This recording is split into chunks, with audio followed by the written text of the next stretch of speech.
patuloy na nagbibigay serbisyo, pag-asa at saya. GMA Regional TV, kapuso ng bawat Pilipino.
This is GMA Regional TV Weekend News.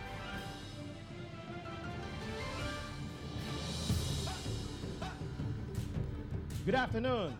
This is your GMA Regional TV Weekend News, the biggest, the latest as local news matters. Teco Campo.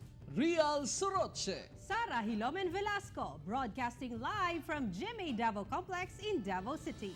We'd like to welcome our Kapuso viewers from Luzon, Visayas, and Mindanao, as well as our kababayans all over the world watching us through GMA Pinoy TV and GMA News TV International. This afternoon, we will be joined by GMA Regional TV correspondents Clyde Macascas of One Mindanao, Ivy Hernando of Balitang Amianan, and Luan Mayrondina of Balitang Bisdak. You know, Tech and Real, aside from the big events that our news teams have covered in many parts of the country during the week, we are also highlighting the beautiful regions where we get inspiration for the stories in our localities. That's right, Sarah.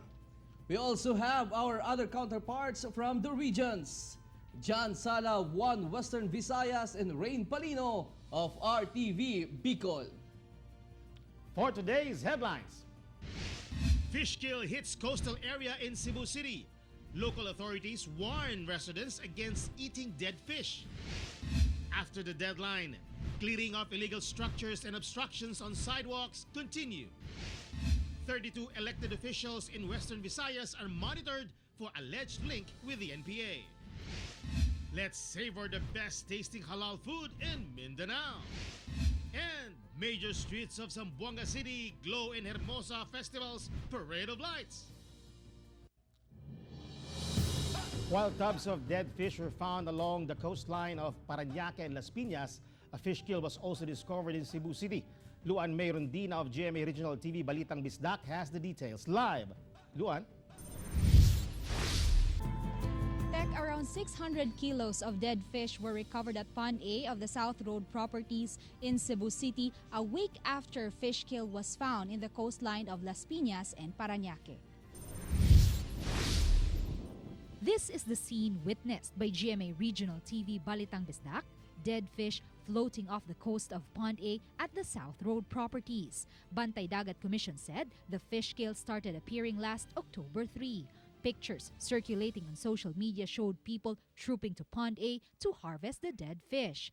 Some of the species found on the shores were bangus, tilapia, and mudfish. The area is now off limits and authorities have warned the public not to eat the dead fish. Bantay Dagat suspected that the fish kill may have been caused by the warm weather felt in Cebu over the past weeks. Ang volume sa tubig nagkaminos ng isla dagan.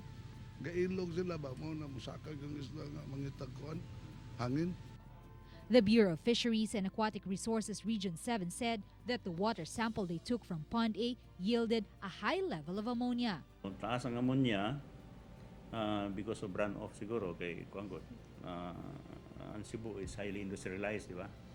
Yung Mactang Channel kay region naman dahil sa outlet gamay dito, inlet or outlet.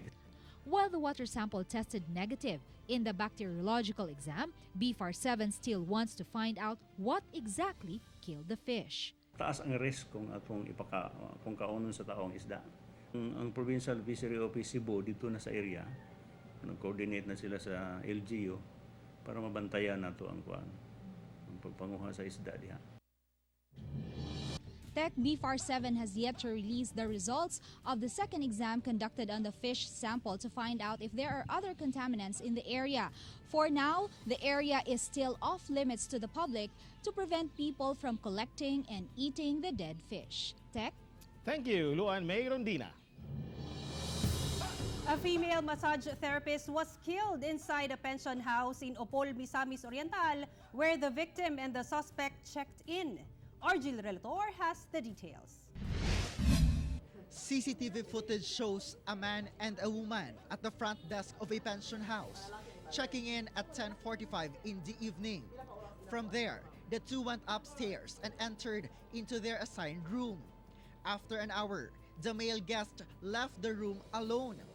At checkout time the day after, the staff found the dead body of the female guest, half naked inside the room, her hands tied and bound with a shoelace. So 12:30 wala man jud siya pag dili sala maniud tumoto nga naka-decide ko sa rong attendant nga ipa-open na lang nako ang room. Police authorities identified the woman as Samira Pangkatan Marayan, 26 years old. First timer sila nagila.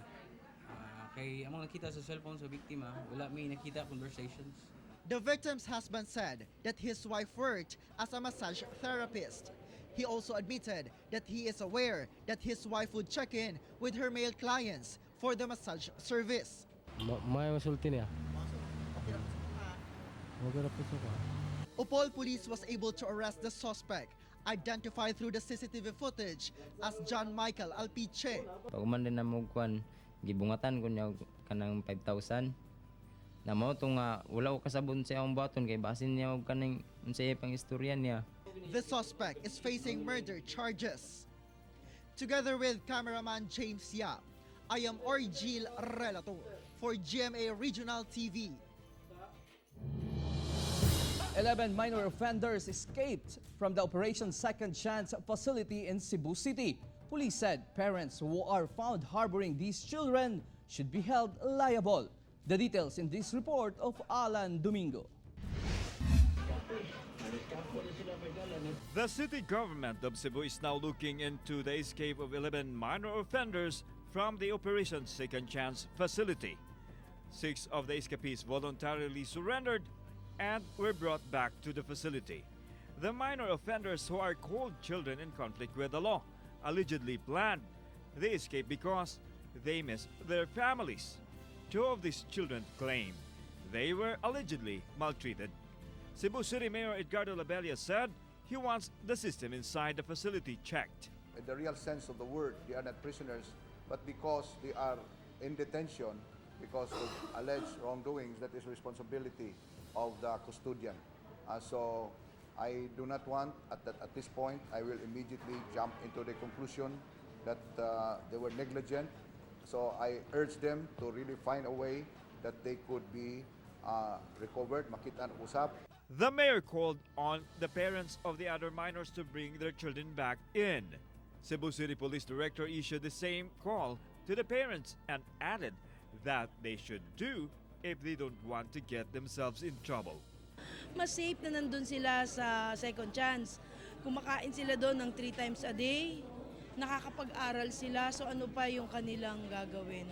The police director acknowledged the fact these minor offenders need extra care even with their predicaments. Together with cameraman Godfrey Rillian, I am Alan Domingo for GMA Regional TV. Police and military forces still continue their efforts to rescue the British national and his Filipina wife from their captors. The couple was kidnapped by 4 armed men at their resort in Tucuran town in Zamboanga del Sur province. We have this report. Police authorities in Tucuran, Zamboanga del Sur staged a reenactment of the kidnapping incident based on eyewitness account. The abduction happened at around past 6 o'clock in the evening last October 4 Just as the couple arrived at the resort in their vehicle, they were forcibly taken by 4 armed men, dragged to the beachfront, then forced onto 2 separate motorized bangkas. The suspects then fled in an unknown direction at sea. Nahinduol isa ka tao na natingala naman ko nganong gibunlot-bunlot nila mong amo rin. Hinsunod na dayon ang tulo ka tao dayon din ila na dayon gikuyod si sir mo to hindagan kus kumbana. Nagpadayon ang atong kapulisan sa pagbukod o pagtugis sa mga tao nga wala na ilhan. According to Tukuran Mayor Macario Tingson, the authorities are closing in on the suspects as well as the captives, whom they believe are still within the Zamboanga Peninsula area. Mayor Tingson also believes that the suspects are amateurs. Tanawa po ninyo inyong kidnap. Wala na to'y sapi. Luoy na kayo, 70 anyos, napato'y maintenance sa tambal. Meanwhile, the Police Regional Office 9 released the facial composite of 3 persons of interest in the kidnapping case. Another picture of the possible suspect was taken from a CCTV recording while buying some goods in a store in Tukuran before the incident took place. The police are urging the public to call their hotline for any information on the abducted couple. The government has also offered a reward of 1 million pesos to whoever can report on the whereabouts of the suspects. I am Teco Campo for GMA Regional TV. In Cagayan de Oro City, an 11-month-old baby died after choking. GMA Regional TV 1 Mindanao's Clyde Macascas has the details live. Clyde. Sarah, parents and babysitters should monitor their babies while drinking milk from a feeding bottle because here in Barangay Macabalan, a baby choked to death when left unattended by his older sibling. This cell phone video shows a very healthy and charming 11-month-old baby boy while playing, the 7th child of Jonathan and Jocelyn Mata. Unfortunately, all that is left of the baby are videos and photos after he died a few days ago. The baby was left in the care of his 12-year-old sibling after the father went to work and the mother attended a burial of a relative. Pasko, saway siya gibati o may gibati ako anak. Ya saya lagi yang ati po magpadidi niya nas duyan ibutang ang bata. Takabalog sudipan. Sa ilong.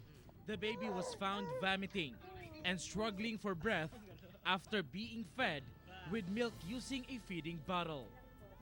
He was immediately brought to the nearby hospital. Luspad ng bata. Aksyon na sa ganang lagom bitaw. Gimunto mong gidala diretso sa probinsya. Hospital personnel tried to revive the baby, but his heartbeat was very weak. Eventually, he died. Mumaingon sa doktor nga posible po na sudipan. Napasagdan siguro to ba? The baby was about to celebrate his first birthday this coming October 24.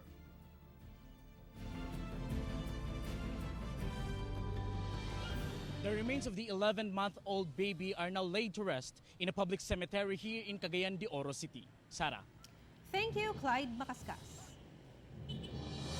The DILG with the members of the composite team validated reports on the clearing of illegal structures and obstructions these past weeks. Another memorandum was issued for the continuous road clearing operations past the deadline. Nico Sereno for the report. In Davao City, Cebu, the city government is confident they will get a passing grade for their clearing operations. The head of the City Legal Office Enforcement Unit said, aside from clearing the sidewalks, the challenge now is how to maintain the street's current state. Among pagsukuno kung pananlitan and din sa sidewalk na ginaitunto na mo. So daghan na tag ipamutol nga mga scene kay kanang ang kasagaran karinderya mao ginakasagaran.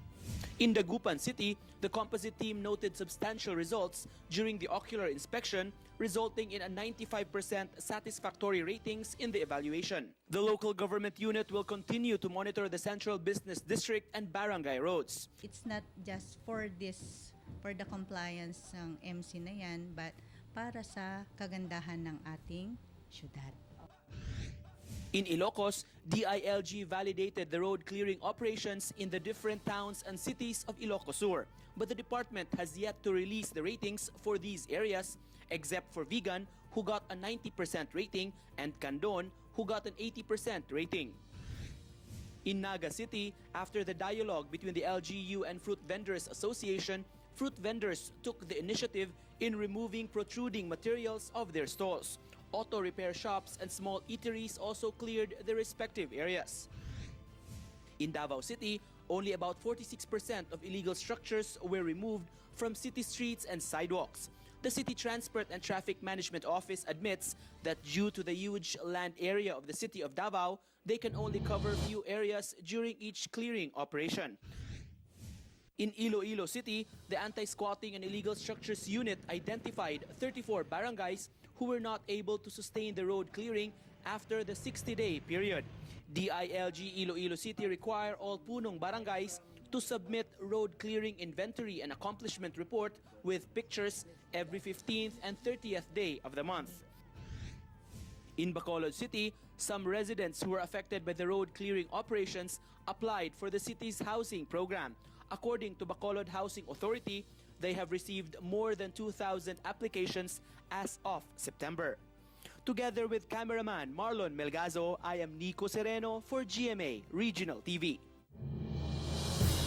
Different local government units are stepping up preparation for the mass immunization activity to prevent more polio cases among children. We have this report. The City Health Office will conduct an anti-polio vaccination drive in Davao City beginning on Monday, October 14th. The vaccination will go on for 2 weeks in various barangay health centers of the city. They will also send health workers to do house-to-house vaccination, while others will be at satellite areas like malls, terminals, and other strategic places. Mass vaccinations are also scheduled in November and December to totally eliminate the polio viral infection. We will have the fixed sites also, and there's going to be a house-to-house. So there are a lot of volunteers already who's going to handle the fixed sites. In Cebu, the Lapu-Lapu City Health Office called on individuals experiencing a weakening of lower extremities to immediately seek help at the nearest health center. City Health will continue their mopping up operation on missed doses or incomplete vaccinations of children. They also intensified their routine immunization of 6, 10, and 14-week-old babies. Katong mga kaso nga na ay mga weaknesses of the lower extremities, amo na silang survey gyud among ug lagi makit-an dito sa mga barangay, ipa-report din na diri sa among opisina. To prevent the spread of polio virus in Dagupan City, the health office is urging parents to have their children vaccinated. City Health Office says that the best preventive measure against the disease is the completion of 3 shots of the oral polio vaccine for children aged 5 years old and below. More than 2,000 children are targeted to avail the free polio vaccination. We are still doing our best na gumawa ng measures para ma-prevent yung increase ng cases natin. The Department of Health in Region 6 reported that 2 children in Aklan showed signs of polio. The Aklan Provincial Health Office says that a 3-year-old from Makato and a 2-year-old from Malinaw, Aklan, were brought to the hospital for monitoring after both children experienced muscle weakness and temporary paralysis in some parts of the body. However, DOH Region 6 says that the children have already completed their anti-polio vaccine and may not have polio. I'm Sara Hilomen Velasco for GMA Regional TV. The Sangguniang Palalawigan of Pangasinan declares a hog trader persona non grata amid the African swine fever scare in the province. Meanwhile, intense efforts continue in other regions to help contain the spread of ASF. More on this from GMA Regional TV, Balitang Amianan correspondent Ivy Hernando live. Ivy.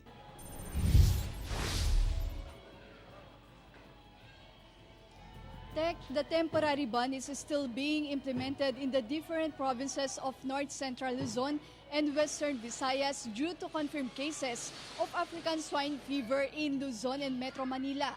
Pangasinan, on the other hand, released the result of blood sample taken from swine suspected from the ASF virus. Pangasinan Governor Amado Espino III announced that swine within the 7-kilometer radius from Barangay Baloling, Mapandan tested negative for African swine fever. Following the 1710 protocol, some hogs from the towns and cities within the 7-kilometer radius were randomly tested and came out negative. Strict monitoring of pigs in Calasiao, Santa Barbara, San Fabian, Malasiki, and Dagupan, which covers the 10-kilometer radius, is also being observed. The Pangasinan provincial government is now waiting for the Department of Agriculture to lift the Protocol 17 10-kilometer radius after the hogs within the 7-kilometer radius from ground zero tested negative for ASF. Yung representatives po ng Department of Agriculture, they are hopeful, no, na in the soonest possible time malilift po yung 1710 protocol.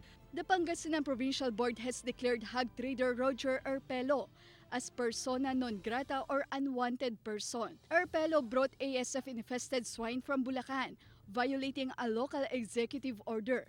We passed a resolution na parang sentimento, parang expression of disgust dito ko sa pangyayari, no? Na kung hindi dahil po kay Mr. Erpelo, wala po sanang ganitong nangyari, wala po sanang mga nalumi. It has been 2 months since the implementation of a temporary ban on live swines and frozen hog meat in Ilocos Sur. With the limited supply, the province starts to feel the adverse effect of the ban to its swine industry, specifically to some restaurants and food stalls that offer pork products. Medyo nararamdaman na rin natin yung impact ng yung pag-ban natin sa mga pork at saka pork products galing sa ibang probinsya. Iloilo City Mayor Jerry Treñas issued an executive order for the 90-day temporary ban of live pigs, hog carcasses, and pork products from ASF-infected areas. According to some market vendors, the sale of pork products has been affected after reports of ASF in Luzon. The Negros Occidental Provincial ASF Task Force quarantine team at the Bacolod Silay Airport confiscated 20 kilograms of frozen pork meat from Cebu without documents. The confiscated meat was immediately burned and buried.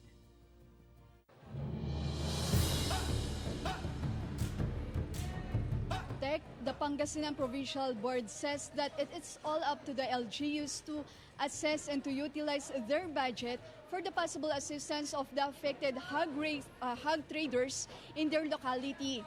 And local officials reiterated that pork is safe to eat, but cautioned the consumers to buy meat or buy pork that is stamped and approved by the National Meat Inspection Service or the NMIS. Thank you, Ivy Hernando.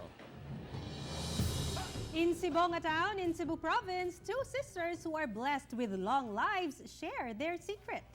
Sisters Consuelo Bacaltos, 100 years old, and Maria Bacaltos, 105 years old, recently celebrated their birthdays. Both lolas are retired teachers and residents of Zamboanga, Cebu. Both say that while they have aged, their faculties are functioning perfectly. Their secret? Milk and exercise. Yes, you heard it right. The sisters attribute their long life to drinking milk and having regular exercise, which they have been doing since their early years. A house in Davao City attracts attention for its unique tall and thin architecture, which is built on a tiny lot. Sheila Vergara Rubio has the details. Who says you can't build your dream house on a tiny piece of land? The Lahoy family was able to construct their 4-story house with a basement on a 15 square meter lot in Torres Street, Davao City. The family had been living in the area since 1975 in a shanty house, which they slowly renovated as the years passed. The house was partially damaged last year when a huge fire hit their village. That was when they decided to refurbish it into a tall and skinny house, which they painted pink to make it more unique. Kisa may nakahuna-huna ang ingunani ang style sa inyong balay? Ang ako na lang anak, kay siya man ang nagplano nga. Kung dili mo anak, maadto na lang sa taas, kay dapat kami may mga sampayan dito ka ng rooftop. The couple lives in the house with their 4 children, daughter-in-law and 2 grandchildren. At the ground floor, you will find the small living room and the tiny kitchen. It has a spiral staircase going to the upper level of the house. The second level has 2 small rooms, while the 3rd floor serves as a multi-purpose area with a comfort room. The 4th floor or rooftop is the laundry area and also where the family usually spends their videoke time on Sundays. Diri na lang gid ko kay goal sa trabaho. Kay layo naman ng kung sa ka magtrabaho. Kapoy man magkuan, mangarkila. Together with cameraman Leo Arcajes, I am Sheila Vergara Rubio for GMA Regional TV. Good day everyone, and here's our weather update for today. Typhoon with international name Hagibis has already moved further away towards Japan, and it no longer poses any threat to any part of the country. Meanwhile, we have some wind convergence that brings cloudy skies with scattered rain showers and thunderstorms all over Mindanao and the southern portion of Palawan. And for the rest of Luzon and down to Visayas, we'll continue to experience fair weather with only isolated rain showers and thunderstorms, mostly in the afternoon and evening. And for wind and sea conditions, we have strong winds from the northeast to north, which is affecting northern Luzon and the eastern portion of central Luzon with a rough sea condition. Meanwhile, for the rest of Luzon down to Visayas and Mindanao, we'll only experience light to moderate winds with only slight to moderate sea condition. For more weather updates, visit the Pag-asa website at bagong.pagasa.dost.gov.ph and check out our social media accounts in Facebook, Twitter, and YouTube. That's our weather update for today. Reporting from Pag-asa, Visayas, DOST in Mactan, this is Netherlands sa Letrero. Have a great weekend. This is GMA Regional TV Weekend News. This is GMA Regional TV Weekend News.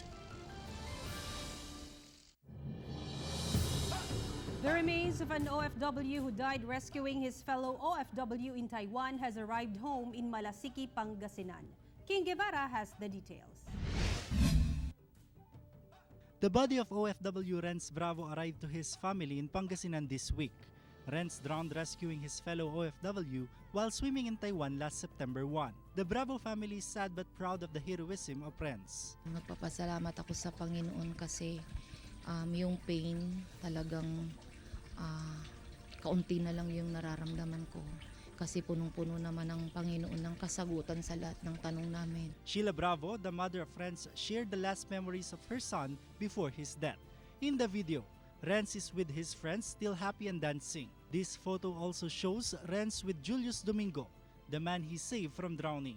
Hindi po maiiwasan na malungkot po, pero at the end po, sobrang proud ko po bilang kapatid po niya. Julius expressed his gratefulness to Renz. Maraming salamat sa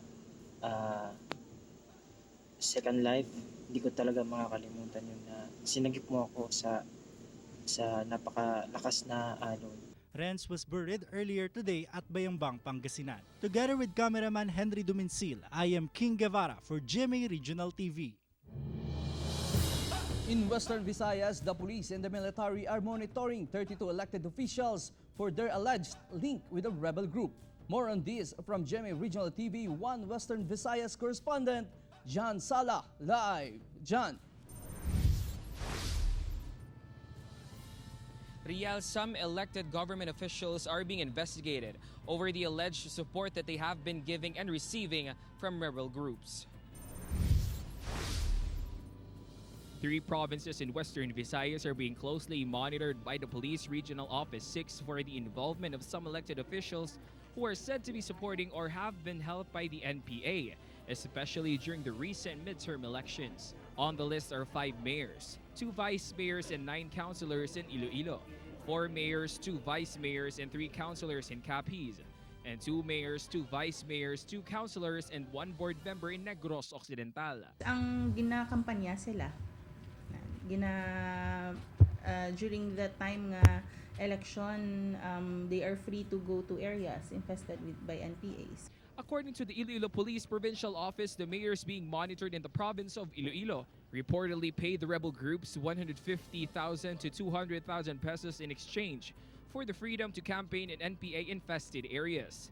250,000 pesos were also paid to the rebels to force the voters to cast their ballots in favor of these politicians. We are monitoring if whether or not they are still supporting the enemy of the state. According to the police intelligence report, these officials are in the 1st, 2nd, and 3rd district of Iloilo. Meanwhile, the Philippine Army issued a warning to officials who are still connected with the rebel group that they may face administrative cases and be removed from office. Kung mayroon man kayong nagawang ganito, we expect na ilalaban namin to the Department of Interior and Local Government that you should be kicked out of your position.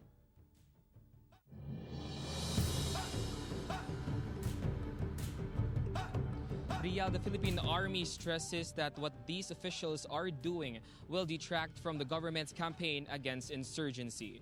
Rial? Thank you, John Sala. Controversial Police Major Jovi Esperido's reassignment to Police Regional Office 6 is seen to be an answer to the drug problems in the region. Here's John Sala for the details. The campaign against illegal drugs will be one of the main concerns of former Zamboanga City Police Chief Major Jovi Esperido in his reassignment to PRO 6. While there has been no announcement as to where he will be assigned, observers say that there's a big possibility that Esperido will be assigned to Bacolod City Police Office. Presidential spokesperson Salvador Panelo said that President Duterte himself ordered Esperido's reassignment due to the rampant drug operations in the city. Purposely to eradicate the drug menace in your place. Well, if the drug pushers and drug lords here resist, they will rest in peace. PCPO sees Esperido's possible reassignment as a major move in the government's war on drugs. Mga layas na niya ang mga kuan, kung sino man ang mga involved sa kuan, sa illegal drugs. However, the city's vice mayor clarifies that the presence of Esperido in Bacolod does not mean that Bacolod is a drug city. Doesn't follow nga kita di damo apprehensions. It doesn't follow nga kitang problem city di. PIDEA Region 6 also has high hopes for Esperido in solving the drug problem in the region, despite the controversy surrounding his name. We expect so much from him, no? Sa iyang, syempre, kay we know him as a performer, no? So, expect kami that he would be giving the same output diri sa aton. Ang dapat lang naman, kumbaga, kabahan dyan, yung talagang mga illegalista. And I'd like to emphasize na sa community, dapat tayo magpasalamat. Esperido led the raid on the house of the Paruhinog family in Zamboanga City, which resulted in the death of 15 people, including Mayor Rinaldo Paruhinog. Esperido was also responsible for the capture of Albuera Leyte Mayor Rinaldo Espinosa. Regards ako sa kanila, sa inyo lahat, mga drogista, regards.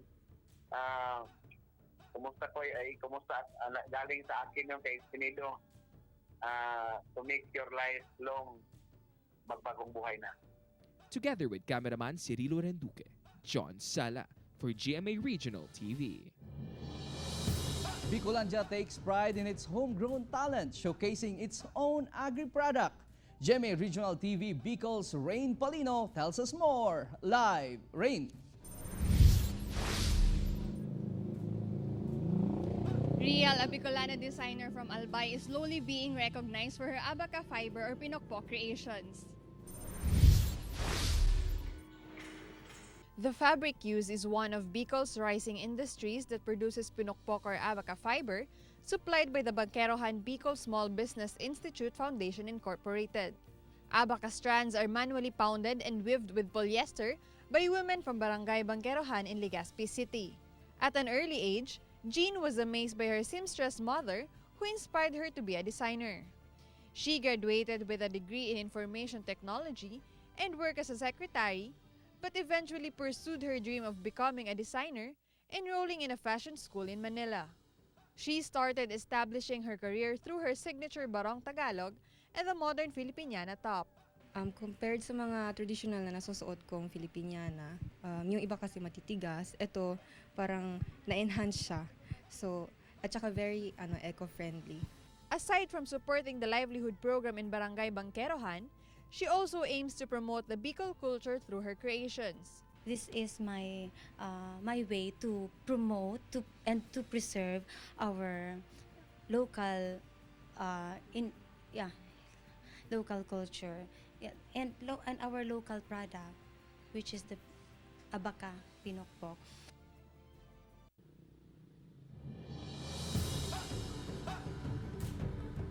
Yes, Rial, today her creations are in demand outside the Philippines. Some of her works are being shipped to the United States. Rial? Thank you, Rain Palino.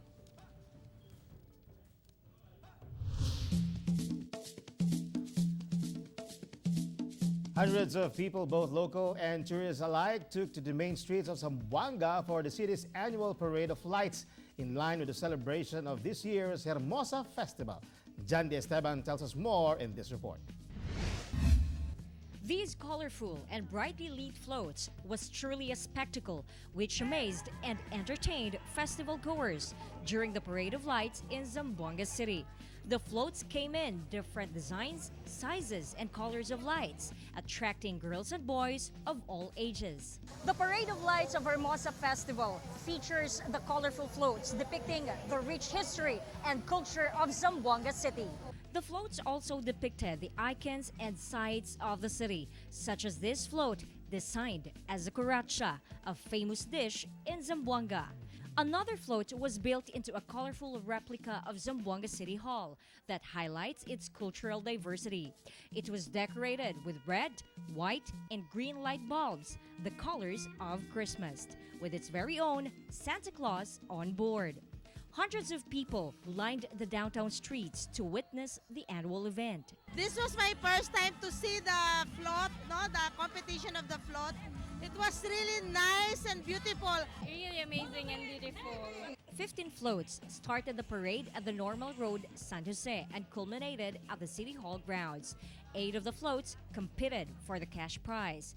A sardine company's entry won the grand prize, bagging the 100,000 pesos. Mahalagang event po sa amin sapagkat ipinakita namin ang pagkakaisa ng mga Kristiyano, Muslim at Lumad at ito pa ay totoong kulay ng Zamboanga na sinasabi namin na mas matatag. A very resilient Zamboanga City. Together with cameraman Mel Colmenares, I am John D. Esteban for GMA Regional TV. Bacolod City promises world-class events in the 40th Mascara Festival celebration. Zen Kilantang has this report. The City of Smiles are welcoming visitors from all around the world to the Ruby Mascara, the 40th Mascara celebration, which kicked off early this week. The opening night featured colorful mascara groups with special guest solo mask performers from Cambodia and Indonesia.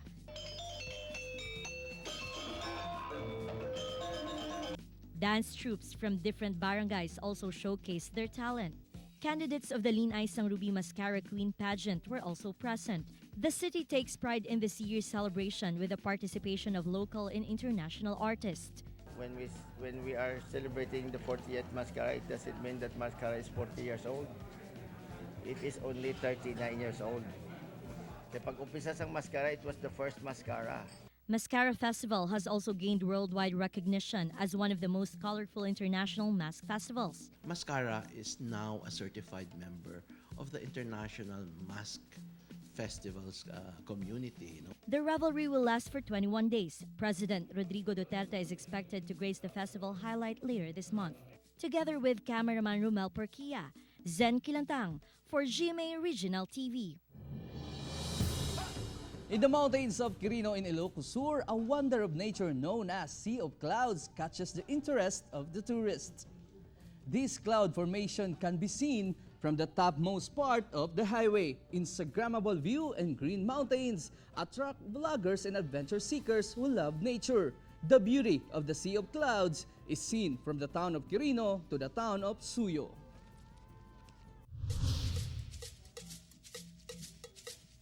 Mindanao is known for its growing Muslim population, which makes some restaurants serving halal food a must-visit. In Davao City, we visited a certified halal restaurant that serves one of the best-tasting halal dishes in Mindanao. Let's take a bite at some of these dishes in this report. Chicken barbecue, grilled panga, and adobong kambing. These are among the specialty halal foods in one of the city's halal restaurants along Mamay Bypass Road in Davao City. Customers flock to this restaurant owned by Nanay Rebecca Abaudiong to taste their famous chicken barbecue. Here's how Nanay Rebecca cooks her best-selling chicken barbecue. In a container, she mixes her special vinegar sauce, calamansi, and a special marinade applied to pieces of chicken on a stick. These are grilled for 20 to 30 minutes, then her best-tasting chicken barbecue is ready to eat. for Nanay Rebecca's adobong kambing. The ingredients include bell pepper, onion, garlic, cheese, butter, minced chili, vinegar, ground pepper, powder mix, and goat's meat. In a pan, saute the onion and garlic, then add the goat's meat, then the remaining ingredients. Season to taste. Cook for around 10 to 15 minutes. And this sumptuous adobong kambing is all done. Nanay Rebecca, who is a tausug, recalls her struggles before achieving success in the halal food business. She said that she started selling barbecue in a food cart. But through her efforts and faith in Allah, she was able to overcome challenges. Balak gid nako i-promote ang halal sa Davao City. Kaliwat po kog tausog, naminyo po kog tausog. Halal means permissible or allowed. Halal foods are prepared based on Islamic beliefs. Halal food has all of the good and none of the bad. So the next time you visit Davao City, try halal. Together with Cyril Chavez and Joe Pascual, I'm Sara Hilomen Velasco for GMA Regional TV. Barbecue I'm really drooling tastes- right now. The barbecue really tastes great. Tell you honestly. Well, I did too. What's great about eating halal food is that, especially when you're eating it with your Muslim friends, you're partaking in their culture. So Okay. that's what's best Maybe about one of halal these days food. we'll visit that Your treat. restaurant. All right, we'd like to thank everyone from around the Philippines as well as our kapuso abroad for watching today's episode. You can watch this episode and more on GMA Regional TV's official YouTube channel. Just click the subscribe button to get the hottest news from the regions. And it's 74 days to go before Christmas. That was the biggest and the latest news from the regions. Thank you for joining us, and from all of us here in Mindanao. This has been GMA Regional TV Weekend News, where local news matters. Happy weekend.